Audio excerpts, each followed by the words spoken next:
Esta es la historia que nunca te contaron y que no vas a olvidar. Estás viendo un trozo de carne de ternera descender lentamente, atado a una cuerda, hacia el estómago de un hombre vivo. No entra por la boca, entra por un orificio abierto en el costado izquierdo de su abdomen, justo debajo de las costillas, un agujero circular del tamaño de una moneda de plata. Los bordes de la herida están cicatrizados.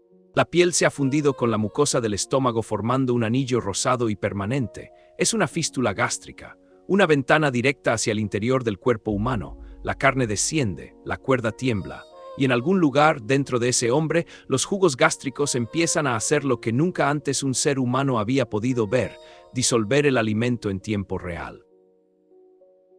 El médico al otro extremo de aquella cuerda pasaría casi una década entera observando cómo la comida se disolvía dentro de un hombre vivo. Sería la primera persona en la historia de la medicina que observó la digestión humana tal y como ocurría en realidad. Con un reloj de bolsillo en una mano y una libreta en la otra, mediría minuto a minuto la velocidad a la que el pan, la carne, la col y las verduras desaparecían dentro de un estómago que no era el suyo. Y mientras la ciencia occidental recibía su primer mapa real del aparato digestivo, el hombre con el agujero en el costado trataba, una y otra vez, de escapar de aquella habitación. El paciente nunca dio su consentimiento, intentó huir varias veces, se fugó a Canadá, se escondió entre los bosques de Quebec con su esposa y sus hijos, pero el médico siempre lo encontraba, lo perseguía con cartas, con agentes, con peticiones al gobierno. Esta es la historia de Alexis St. Martin y de William Beaumont. La historia de un tirador accidental, de una herida que nunca cicatrizó y de la ventana abierta en un estómago humano que cambió la medicina para siempre. La historia de un hombre iletrado, pobre y mutilado, cuyo cuerpo fue convertido, sin que él pudiera evitarlo, en el laboratorio más importante del siglo XIX. 6 de junio de 1822. Isla Mackinac, en el estrecho que une el lago Hurón con el lago Michigan. Aquello era el borde de la frontera americana, un puesto remoto de comercio de pieles donde convivían, en tensa proximidad, tramperos franco-canadienses, cazadores Ojibwe y Odawa y soldados del ejército de los Estados Unidos. La isla se elevaba sobre las aguas frías del norte como un fortín de caliza, coronada por Fort Mackinac, una empalizada de madera desde la que los cañones vigilaban las canoas que entraban y salían del puerto. El cirujano del fuerte era un médico militar de 36 años llamado William Beaumont. Competente, pero sin nada que lo distinguiera. Un médico de frontera acostumbrado a tratar congelaciones, heridas de bala y disentería. Nadie esperaba de él un descubrimiento que cambiaría la historia de la fisiología. Aquella mañana, un trampero franco-canadiense de 19 años llamado Alexis St. Martin se encontraba dentro de la tienda de la American Fur Company, la compañía americana de pieles en Isla Mackinac. Estaba rodeado de docenas de hombres. Tramperos en gamuza con cuchillos al cinto, soldados de uniforme azul, comerciantes regateando precios sobre pieles de castor y de zorro. La sala estaba cargada de humo de lámparas de aceite, de olor a cuero sin curtir y a pólvora. El techo era bajo, el suelo de tablones crujía con cada paso, y todos, absolutamente todos los hombres de aquella habitación llevaban un arma encima. En un lugar y en un momento como aquel, solo hacía falta que uno de esos mosquetes se descargara por error. Aquella mañana uno lo hizo. El mosquete disparó a quemarropa, no más de 1 metro de distancia. La carga de perdigones atravesó el costado izquierdo de St. Martin hizo añicos 2 costillas, perforó el pulmón y desgarró por completo la pared del estómago. Trozos de piel de ciervo de su propia camisa, fragmentos de hueso astillado, pelo de pieles y restos de pólvora ardiendo quedaron incrustados en la herida. Y su propio desayuno, que había comido apenas media hora antes, se derramaba desde el estómago desgarrado por la herida abierta, sobre la piel humeante.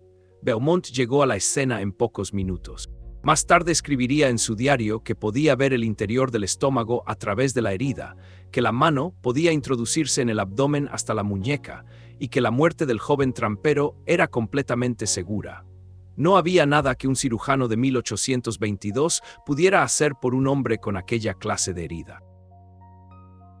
Beaumont se equivocó. Alexis St. Martin no murió, se aferró a la vida con una terquedad feroz. Beaumont le extrajo como pudo los fragmentos visibles, cubrió la herida con trapos empapados en alcohol, cosió lo que pudo y lo trasladó a la enfermería del fuerte.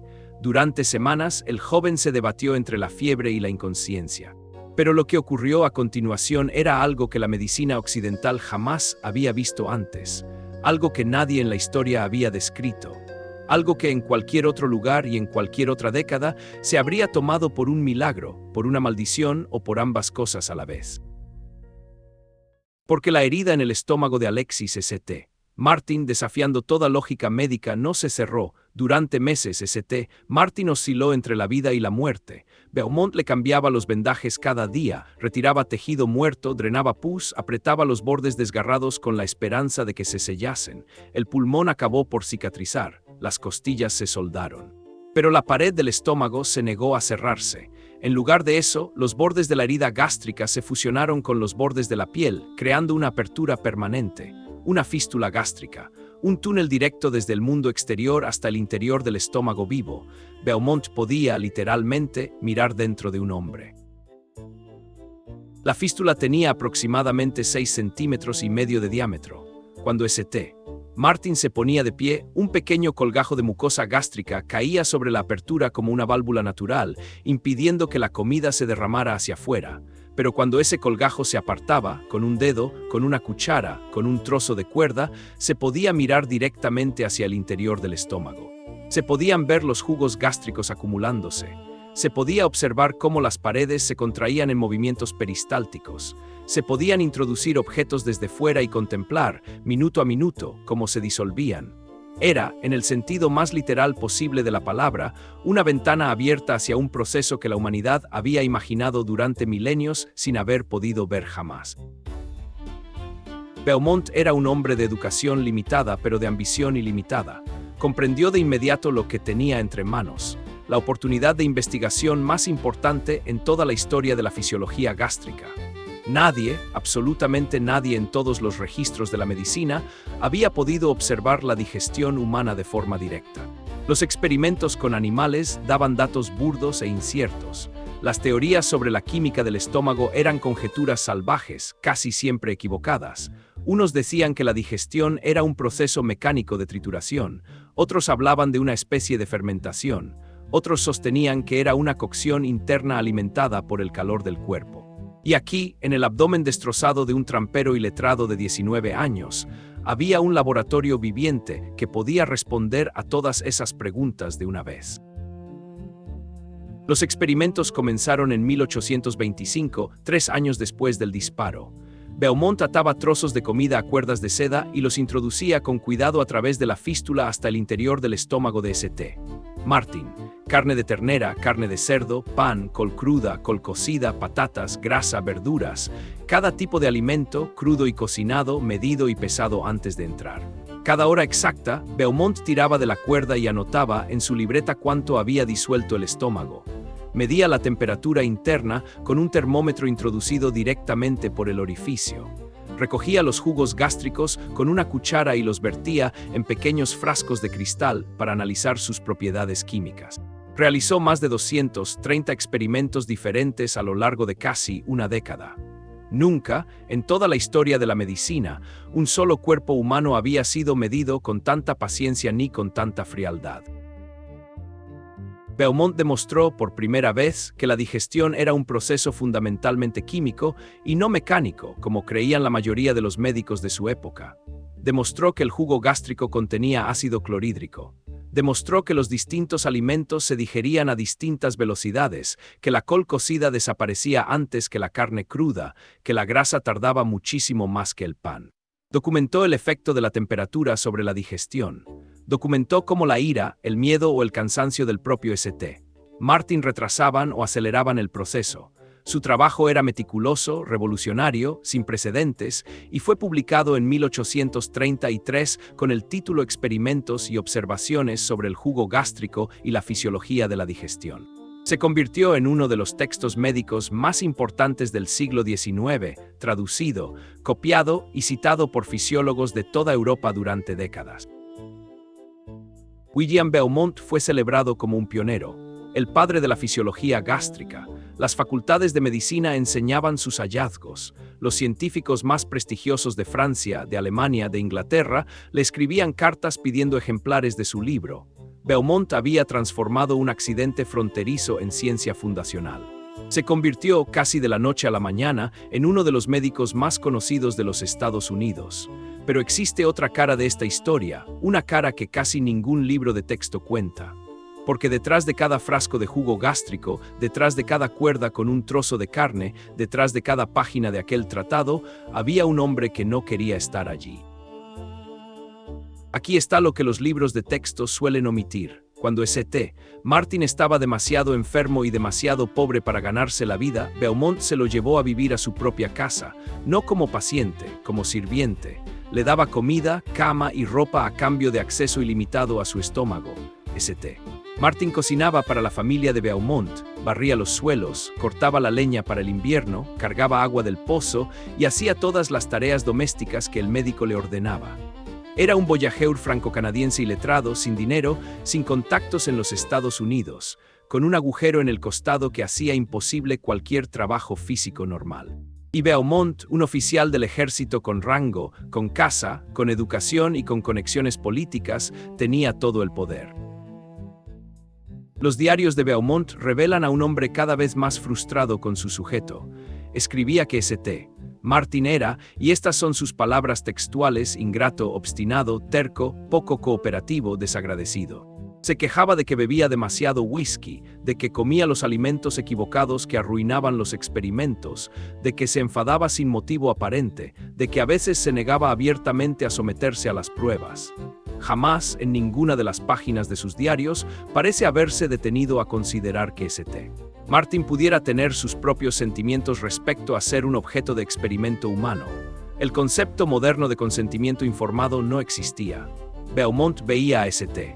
Martin menos como un paciente y más como una pieza de instrumental científico que, por desgracia, venía con opiniones propias, estados de ánimo propios y una incómoda tendencia a desaparecer cuando se le daba la oportunidad. En 1833, Beaumont redactó un contrato formal. St. Martin, que no sabía leer ni escribir, lo firmó con una X al pie del documento. El contrato obligaba a St. Martin, y cito casi textualmente, a someterse a asistir en y promover cualquier experimento que el Dr. Beaumont considerara oportuno realizar, a cambio de alojamiento, comida y $150 al año. Es uno de los primeros contratos conocidos en toda la historia de la medicina entre un investigador y un sujeto humano de experimentación. Es también, mirado desde el siglo XXI, un documento de explotación. Un hombre alfabetizado, con uniforme militar y con rango, atando legalmente a un hombre iletrado y pobre para que sirviera como laboratorio viviente. La X al pie de aquel contrato es una de las marcas más silenciosamente terribles de la historia de la ciencia. St. Martin huyó varias veces. Huyó hacia el norte a Canadá con su esposa y sus hijos en Quebec, donde trabajó como granjero y como trampero, a pesar de la herida abierta en su costado. Cada vez Beaumont lo rastreaba sin descanso, enviaba agentes, escribía cartas a contactos militares y a oficiales de ambos lados de la frontera. Peticionaba al gobierno de los Estados Unidos para que ordenara la devolución de su sujeto experimental. En un momento dado, Beaumont llegó a considerar seriamente la posibilidad de que se declarara St. Martin legalmente tutelado por el Estado, es decir, en la práctica, un prisionero científico al servicio del ejército. La persecución se prolongó durante años. El trampero y el médico, uno huyendo, el otro cazando. Y un agujero abierto en un costado, cruzando los bosques de Quebec una y otra vez, de vuelta a la mesa de experimentos. Pero St. Martin siempre regresaba, no porque quisiera, no porque aceptara su papel, porque no tenía ninguna otra opción. La fístula hacía peligroso cualquier trabajo físico duro. Una mala caída, un golpe en el costado, un tirón inesperado, y los jugos gástricos podían escapar hacia la cavidad abdominal y matarlo en cuestión de horas. No podía permitirse mantener a su creciente familia con trabajos en el campo.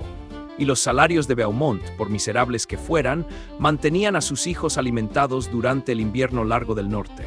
El mayor experimento en la historia de la digestión humana se construyó, pieza a pieza, sobre la desesperación de un hombre pobre e iletrado que sencillamente no tenía a dónde ir. Y mientras Europa aplaudía el libro de Beaumont en las academias de medicina, Alexis St. Martin volvía a sentarse una y otra vez en una silla de madera para que le metieran cuerdas con trozos de carne por el costado. 238 experimentos. 238 veces una cuerda entró en aquel agujero.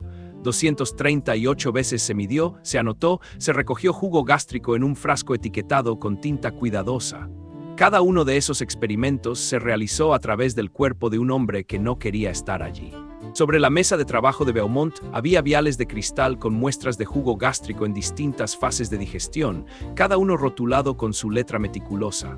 Había termómetros, cuerdas de seda, cucharas pequeñas de hueso, balanzas de precisión. Había una belleza clínica y fría en aquel instrumental, la belleza del método científico naciendo en un rincón remoto de la frontera americana.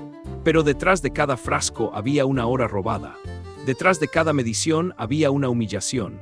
Detrás de cada anotación elegante había un hombre sentado en silencio, apretando los dientes, esperando que el médico terminara para poder volver a sus quehaceres de sirviente. Si has llegado hasta aquí, suscríbete al canal, porque te prometo que lo peor aún no ha pasado. William Beaumont murió en 1853, a los 67 años, después de resbalar sobre una placa de hielo a las puertas de su casa en San Luis, Missouri. La caída le fracturó el cráneo y nunca llegó a recuperarse. Murió todavía planeando nuevos experimentos, todavía escribiendo cartas exigiendo el regreso de St. Martin. Había pasado 3 décadas intentando recuperar acceso a aquel estómago. Jamás lo consiguió. El gran fisiólogo de la digestión se fue a la tumba con la obsesión intacta, con los experimentos inacabados, con la cuerda de seda guardada en un cajón, esperando una boca de estómago que nunca volvió a presentarse en su consulta. Alexis St. Martin sobrevivió a su médico durante 27 años. Murió en 1880, a los 76 años, con la fístula todavía abierta en el costado, 58 años después de aquel disparo accidental en el almacén de pieles. Había cargado con aquel agujero durante toda su vida adulta. Se había casado. Había trabajado como granjero y como trampero en Quebec. Había tenido hijos y nietos y había enterrado a algunos de ellos. Había vivido, a pesar de todo lo que la medicina occidental le había hecho y a través de él, una vida larga, terca, ordinaria. Una vida de campo, de pan duro, de inviernos fríos y de veranos cortos. Una vida que al final fue suya y no de Beaumont. Pero la historia no termina con su muerte. Cuando la noticia del fallecimiento de St. Martin llegó a la comunidad médica, los médicos y los anatomistas se abalanzaron sobre la familia como aves carroñeras. Querían realizar una autopsia sobre el famoso estómago. Querían medirlo, dibujarlo, conservarlo en formol, exhibirlo en museos anatómicos, venderlo a las universidades más prestigiosas de Estados Unidos y de Europa.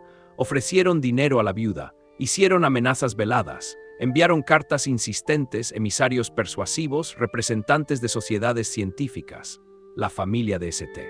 Martin, que lo había visto ser usado como laboratorio durante 3 décadas, que había vivido en la sombra constante de un médico que no lo soltaba, miró a aquellos señores bien vestidos a los ojos y dijo que no. Lo enterraron en una tumba sin lápida, en un claro perdido del bosque de Quebec, lejos del camino.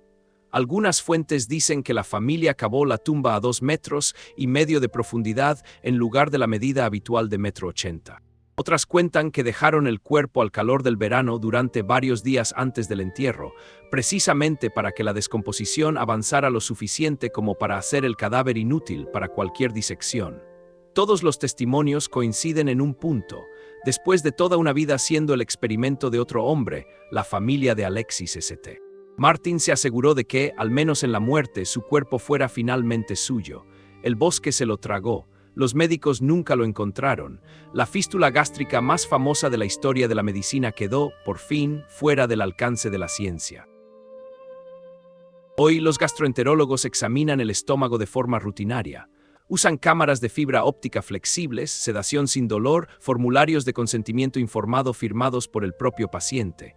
En cualquier hospital del mundo, en cualquier día de la semana, un médico puede ver exactamente lo que Beaumont veía a través de aquella fístula. Puede ver más, puede ver mucho más. Pero toda la fisiología gástrica moderna, cada libro de texto sobre digestión, cada protocolo clínico de úlcera péptica, cada tratamiento contra el reflujo, cada cirugía bariátrica, cada medicamento inhibidor de la bomba de protones. Todo eso descansa sobre una base construida, literalmente, por la obsesión de un hombre y el sufrimiento de otro hombre. La ciencia no siempre avanza sobre cimientos limpios. A veces avanza sobre cimientos que preferiríamos no mirar demasiado de cerca. La historia recuerda a William Beaumont como el padre de la fisiología gástrica. Su retrato cuelga en las facultades de medicina, su libro sigue siendo citado, su nombre figura en sociedades científicas, en placas conmemorativas, en el Hospital Beaumont de Detroit, en manuales de estudiantes de primer año. De Alexis St. Martin no queda ningún retrato, nadie lo pintó, nadie lo esculpió. No hay fotografías. El hombre cuyo cuerpo proporcionó cada dato, cada medición, cada gota de jugo gástrico contenida en aquel libro célebre, es en el mejor de los casos una nota al pie en la historia de otro hombre. Todo gran avance científico tiene un coste. Alguien lo paga. Y la incómoda verdad sobre la historia de la medicina es que la persona que paga el coste casi nunca es la misma persona que recibe el crédito. Los cuerpos que construyeron la ciencia moderna fueron, de manera desproporcionada, pobres, iletrados, colonizados o cautivos. Alexis St. Martin no fue el primero, tampoco fue el último. En algún lugar de los bosques de Quebec, en una tumba sin marcar que la familia decidió mantener en secreto, yace el hombre que le enseñó a la humanidad cómo funciona su propio estómago. Nunca pidió ser una ventana. Lo convirtieron en una, por una bala de mosquete disparada por accidente en un almacén de pieles, y por un médico que durante 3 décadas no quiso dejar de mirar.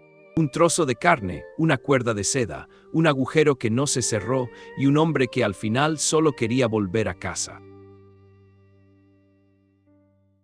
Si te ha gustado este contenido, suscríbete. No te pierdas las historias que nadie se atreve a contar.